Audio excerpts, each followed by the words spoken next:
ISQ Podcast, podcastnya Asifa Kolbu. Assalamualaikum warahmatullahi wabarakatuh. Kembali lagi bersama acara yang sangat kita nanti-nantikan, di mana lagi kalau bukan di ISQ Podcast, podcastnya Asifa Kolbu. Nah, sahabat Asifa di rumah, hari ini kita akan membahas satu tema yang luar biasa, tentu dengan narasumber juga yang luar biasa. Ini kita datangkan ya, seorang influencer, ya. Yaitu Bunda Dena Ibrahim. Bunda, gimana kabarnya hari ini? Alhamdulillah baik. Alhamdulillah. Sehat. Puasanya sampai saat ini? Alhamdulillah lancar. Lancar terus. Dan hari ini saya bersama Bunda Dena akan membahas satu tema nih sesuai dengan identitasnya seorang influencer, yaitu menjadi influencer tanpa melupakan identitas sebagai seorang muslim. Nah, buat sahabat saya Asifa di rumah, mungkin sebelum kita membahas lebih dalam lagi, lebih baik kita perkenalan dulu ya Bun ya. Boleh? Perkenalkan nih Bunda Dena tuh siapa sih, terus kok awal mula jadi influencer itu seperti apa? Oke, siap. Terima kasih banyak kesempatannya Pak Fauzi. Assalamualaikum teman-teman yang ada di rumah. Jadi sebelumnya saya itu sebetulnya adalah seorang karyawan. Saya seorang pekerja, ibu rumah korporat ternyata. Iya betul. Saya seorang karyawati, saya juga ibu rumah tangga. Kemudian saya belajar bisnis online dan alhamdulillah saya diamanahi sama Allah sebuah sedikit ilmu yang kemudian saya bagikan. Saya menjadi mentor kelas di bisnis online. Dan di kelas ini khusus perempuan nih Pak, karena memang targetnya untuk nemenin para perempuan yang lagi belajar berbisnis online. Seperti itu. Nah dari situ karena peserta saya lumayan banyak, pernah mencapai sampai 2.100 peserta selama 1 bulan. Enak banget itu. Jadi kalau di total alumni peserta saya 21.000 sampai sekarang. 21.000 itu dalam berapa tahun? 21.000 4 tahun. Jadi 4 tahun. Jadi kan ada 700 peserta, 2.100 sampai sekarang saya lagi nemenin 2.000 juga nih, 2.000 peserta. Luar biasa. Dan peserta-peserta saya ini yang akhirnya follow akun di sosial media saya. Iya. Gitu, dan mereka yang melabeli saya sebagai influencer. Jadi awalnya saya nggak pede, saya orang biasa aja, cuman berbagi ilmu aja. Kemudian karena mereka berpikir saya punya pengaruh, mereka melabeli saya sebagai influencer, sampai akhirnya orang-orang mengenal saya sebagai influencer. Luar biasa. Jadi dan itu nggak sebentar ya, lama juga ya. Artinya bertahap ya, nggak mungkin orang tiba-tiba followers langsung meledak banyak. Ada proses di situ. Ada ya. prosesnya di situ. Ini yang kita akan kali itu sebuah prosesnya. Luar biasa. Nah, sahabat Asifa di rumah, kita udah kenal ya. Jadi Bunda Dena Ibrahim luar biasa ya. Tidak hanya sebagai ibu rumah tangga, tapi juga sebagai seorang mentor. Ini sangat penting banget nih, apalagi bisa membawa teman-teman wanita khususnya ya. Yes. Bisa tadi berbisnis terus menjadi lebih baik lah. Jadi nggak sekedar ya hidupnya monoton gitu ya. Nggak cuma gibah aja ya Pak ya. Gibah di tukang sayur. Gimana sayur? Oke, Bunda, ini menarik nih tentang influencer. Kan kalau kita tahu ya, kalau kita yang saya pahami juga gitu, influencer tuh pokoknya followersnya banyak gitu. Saya tahu itu kan. Yeah. Kalau followers dia banyak, saya bilang ini influencer gitu. Nah, jadi kata influencer ini sebenarnya punya arti tersendiri nggak sih? Apa memang orang yang punya followers banyak itu bisa disebut influencer? Atau memang yang followers banyak belum tentu disebut sebagai influencer? Nah, bagaimana? Jadi sebenarnya influencer itu adalah orang-orang yang berpengaruh. Jadi ketika saya punya kelas online, kemudian saya bisa ngajar, saya bisa berbagi insight ya kepada orang lain, dan saya mempengaruhi mereka untuk ada di circle yang positif. Dan seperti Bapak misalnya sebagai guru, influencer nih bagi anak-anak karena punya pengaruh juga di sekolah. Jadi seperti itu. Kalau di sosial media, selebgram yang dia endorse, kemudian dia dikatakan influencer. Kenapa? Karena dia mempengaruhi orang lain untuk menyukai produk itu. Seperti itu. Jadi sebenarnya arti influencer adalah orang yang berpengaruh, entah di komunitasnya, entah di sekolah gitu ya, atau di lingkungannya seperti itu. Tapi kalau sekarang, apakah influencer itu yang punya banyak followers? Sebenarnya iya, karena banyak orang yang mengenal dia. Tapi kalau sekarang itu akhirnya banyak orang yang bisa terima endorse walaupun dia nggak banyak followersnya. karena sekarang banyak caranya ya, karena bisa jadi dia sebagai content creator, dia bisa bikin video yang menarik, akhirnya ada brand yang endorse dia. Jadi kalau untuk follower, jumlah follower itu fleksibel aja. Fleksibel. Jadi sebenarnya intinya dia bisa mempengaruhi ya. Sebenarnya namanya kayak influencer kan, sama-sama menyebarkan virus ya. Mempengaruhi banyak orang gitu. Tapi kalau buat saya influencer lebih senang melabeli orang-orang yang punya aura positif atau lingkungan yang positif sih. Jadi mempengaruhi dalam hal kebaikan. Berarti yang negatif tuh nggak bisa sebut influencer ya. Padahal punya pengaruh juga gitu. Jadi seleb. Jadi gini Pak. Oh, iya. Jadi bedanya kalau menurut saya ya, seleb sama influencer bedanya apa? Kalau seleb semua orang bisa jadi seleb. Caranya apa? Caranya dengan dia membuat viral sebuah konten. Kita ngeprank orang lain, kita julid orang lain, terus kita bikin konten gitu ya, video reels, akhirnya orang banyak yang suka atau banyak yang penasaran, akhirnya follow dia bisa jadi seleb, dia bisa jadi terkenal. Tapi nggak semua orang bisa menjadi influencer, karena influencer mempengaruhi orang lain, mempengaruhi kebaikan, dan nggak semua orang bisa konsisten di situ. Berbuat baik itu kadang-kadang capek juga kan? Capek pasti. Iya kan? Pasti. Nah jadi berarti nggak yang setiap followersnya banyak atau yang viral tuh ya sesekali itu bukan influencer ya. Kita nggak bisa mengatakan dia langsung influencer nih, bukan. Atau influencer membawa virus keburukan misalnya. Nah iya bisa jadi. Jadi intinya influencer itu mau bawa pengaruh. Tinggal kita aja nih, dia mau bawa pengaruh positif apa negatif. Nah ini semakin menarik ya. Nah buat orang-orang yang mengaku dirinya influencer gitu, bisa nggak sih influencer itu apakah gelar yang diberikan orang-orang atau kita yang mengaku-ngaku gitu? Pada akhirnya sekarang banyak orang yang melabeli dirinya sendiri sebagai influencer. Kalau saya dulu nunggu orang melabeli saya, jadi biar orang yang bilang nih Dina adalah influencer, baru saya berani menyematkan kata itu di ini ya, profil sosial media. Di biola ya. Nah kalau sekarang memang sebagai label untuk jualan juga ya, ketika dia menuliskan di bio dia sebagai influencer, orang tertuju oh dia sebagai influencer, meskipun orang belum tentu orang lain mengakui atau tidak. Betul.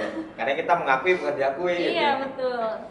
Dan iya sih tadi branding itu juga bisa orang tuh ya demi kepentingan bisnisnya kali ya, buat branding dirinya, orang berhak aja sih sebenarnya menyematkan influencer gitu. Walaupun sebenarnya di konteks influencer itu kan tadi bawa pengaruh gitu, terkhusus mungkin harusnya membawa pengaruh yang lebih positif lagi. Nah jadi ada nggak sih, kalau misalkan influencer itu nggak semua bisa dikatakan influencer, berarti ada ini dong, ada indikator yang bisa dikatakan dia itu sebagai influencer ya, syarat-syaratnya lah. Syarat-syarat dia sebagai seorang influencer tuh ada nggak sih? Syarat sebagai influencer, kalau sekarang syarat sebagai influencer orang-orang yang berani di depan kamera, karena ketika kita mendapat endorse kita sudah bisa melabeli diri sebagai influencer. Karena apa? Ketika kita mendapat endorse terus kita bikin konten, kan kita di situ tugasnya untuk mempengaruhi orang lain menyukai produk itu. Tapi kalau sekarang memang lebih instan sih Pak, beda sama dulu ya. Kalau dulu memang dia harus punya komunitas dulu, dia punya pergerakan dulu, dia ngajak orang lain untuk melakukan sesuatu hal dulu sehingga dia dikatakan influencer. Kalau sekarang memang lebih instan, karena apa? Karena sudah banyak kelas-kelas yang menciptakan influencer. Saya juga bikin kelasnya kan. Apa nama kelasnya tuh saya lupa? Talent Master Class. Jadi di situ ada kelas-kelas influencer, jadi itu memang lebih instan. Ya jadi ini ya, jadi ada proses buat ke situ ya. Jadi nggak mungkin kalau bedanya sekarang zaman dulu kan karena memang teknologi juga semakin berkembang, itu yang mempengaruhi juga sih ya. Betul. Tentang mungkin orang-orang bisa dikatakan influencer atau bukannya. Nah tadi kan kalau bedanya influencer sama seleb itu di pengaruhnya ya. Jadi yang seleb itu kalau dia followersnya banyak ya belum tentu dia bisa mempengaruhi. Kadang kan dia karena kenal aja, belum tentu orang itu nggak bisa mempengaruhi orang lain kan. Betul. Atau karena konten viral sekali.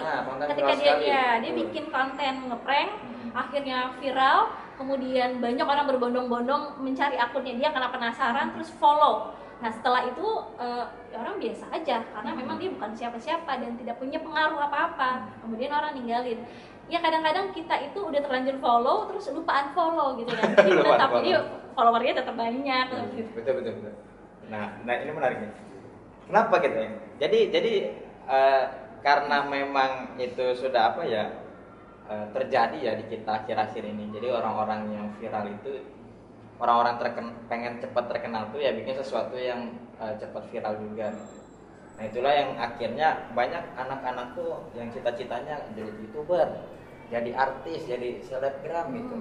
Nah dengan fenomena seperti ini nih, bagaimana pandangan Bunda Dena? Sebetulnya jadi kan karena kita Muslim, jadi kita tuh beruntungnya kita tuh lahir sudah punya identitas Pak, sudah punya identitas sebagai Muslim dan itu harus kita jaga kan. Jadi kalau anak-anak sekarang ingin dengan kemajuan teknologi dan mereka ingin menjadi viral, menjadi seleb, menjadi influencer atau followernya banyak dan dikenal, itu buat saya adalah sebuah hal yang cukup membanggakan. Karena apa? Karena ketika kita ingin berbuat baik, mengajak orang untuk dalam hal kebaikan ya, kalau kita nggak ada pengikut atau nggak ada yang kenal kita, kebaikan itu nggak akan kemana-mana Pak, cukup di situ aja. Tapi ketika kita punya pengaruh, follower kita banyak, ketika kita mengucap sesuatu atau kita berdakwah, itu paling tidak jangkauannya lebih luas, lebih banyak orang yang mendapat ilmu dari kita. Walaupun kita cuma membagikan satu ayat, tapi ketika follower kita banyak, akhirnya mereka baca, dari yang mereka nggak tahu akhirnya mereka tahu, dari yang mereka nggak ngerti akhirnya mereka ngerti.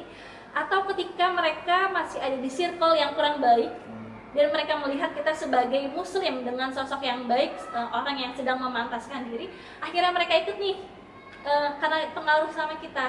Kan itu kan luar biasa. Jadi nggak ada salahnya kita ingin dikenal sebagai dikenal banyak orang kalau itu untuk kebaikan. Asal jangan pengen jadi content creator, pengen jadi influencer, tapi pengen terkenal aja gitu kan. Gak ada maksud baiknya, di situ kan sayang karena apapun yang kita lakukan ada pertanggungjawabannya. Betul.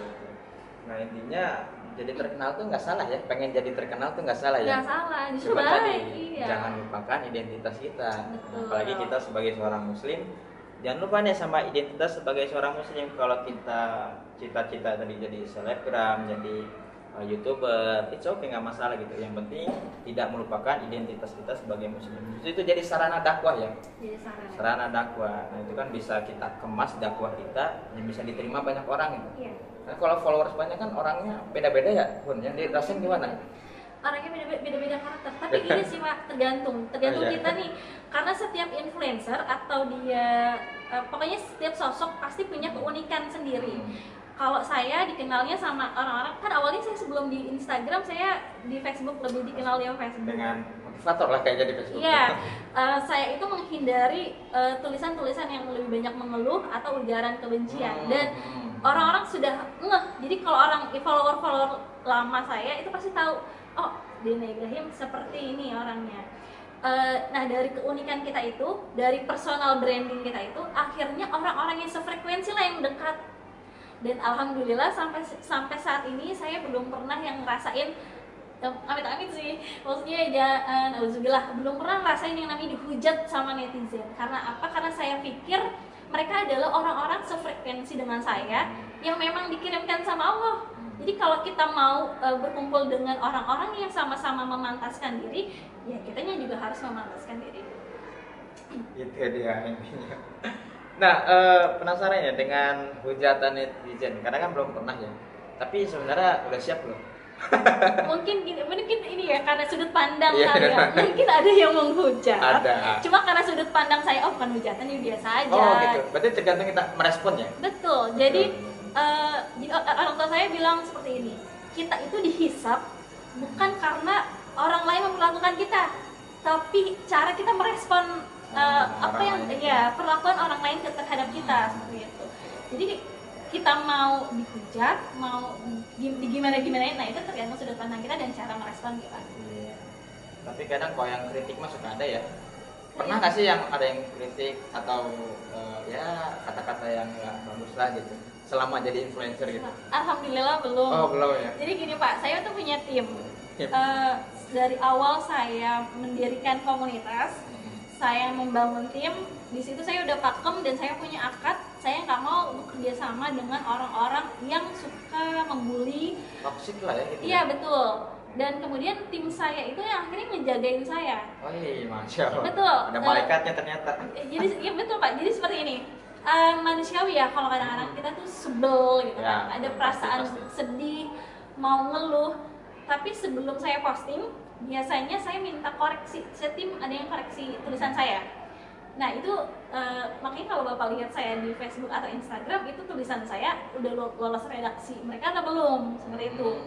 Jadi kalau tulisan saya ada sekiranya mengganjal, itu biasanya ini ada yang ini Kak, ini ada yang kurang ada oke, tim Kak. buat Seperti revisi itu, juga ya. Jadi memang ya harus ada yang jagain kita karena kita pasti ada hilafnya Iya kan. iya betul. Jadi ada yang kontrol kita juga ya. Betul. Ya, ini keren juga nih. Dan kalau Bunda katakan hujatan itu sebagai apa sih? Kayak kan banyak ya maksudnya kayak influencer lain kadang nggak kuat sama hujatan netizen, akhirnya dia malah bilang kontrol ya marah-marah juga di situ. Betul. Hujatan itu bahan introspeksi kita nggak sih? Ya kan maksudnya dan penyemangat. Ini kalau kita dihujat, saya baru ingat saya pernah dihujat 5 tahun yang lalu. 5 tahun yang lalu saya pernah dihujat, kemudian di situ akhirnya saya yang oh iya saya harus introspeksi. Orang nggak akan tiba-tiba berkata seperti itu kalau kita nggak melakukan apa-apa gitu atau kita tidak memancing apa-apa. Kalaupun kita memang tidak melakukan itu, tapi mungkin kenapa orang bisa berasumsi demikian? Gitu kan, pasti kan ada sesuatu hal nih yang entah tulisan kita, entah memang lingkungan kita sampai orang kok bisa seperti itu. Kayaknya ya kalau dipikir emang ada ya orang yang tiba-tiba jahat sama kita. Kalaupun ada kayaknya 1001 gitu kan. Iya harapnya malah ada juga tiba-tiba jahat. Ya seperti itu ya. Jadi kalau ada yang hujat itu artinya kita harus introspeksi. Kalau memang setelah kita introspeksi dan kita tidak menemukan kesalahan pada diri kita, ya mungkin itu teguran dari Allah untuk kita bersabar. Itu intinya. Jangan kita jadikan itu sebagai apa ya mereka nyerang kita gitu, tapi kitanya harus lihat ke diri kita juga, ya kan? Dan kalau diserang artinya ada sesuatu hal yang luar biasa dari diri kita, Pak. Itulah cobaannya. Iya, artinya mereka merasa kita tuh ancaman buat mereka. Kalau mereka menganggap kita ancaman, berarti mereka menganggap kita kompetitor. Kalau ada orang bilang sih, kita berarti selangkah di depan dirinya gitu. Iya, betul. Oke, Bunda ini, wah kita ada panjang lebar nih ya bahas tentang influencer. Terakhir ya dari saya, suka duka jadi influencer? Nggak punya preferensi. Nggak punya preferensi, pasti. Saya nggak punya preferensi. Saya memilih untuk pertama gini. Kalau orang-orang lain bisa posting tentang keluarganya, saya nggak bisa.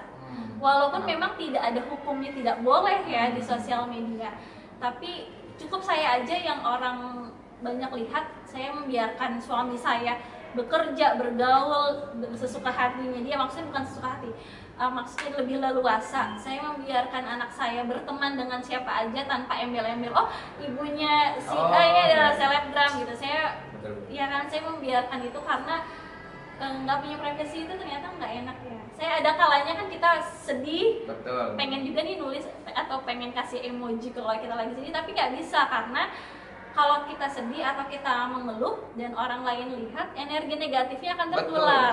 Dan saya nggak mau melakukan itu. Selain saya tidak mau melakukan itu karena agar follower saya tidak berpikir macam-macam, saya pikir juga itu adalah ada pertanggungjawaban buat saya. Gitu ya, walaupun kadang gatel nih. Gatel ya, kadang sebel gitu ya, maksudnya kalau lihat postingan orang yang macam-macam, kayaknya pengen apa sih ini gitu kan, jadi pengen komen juga.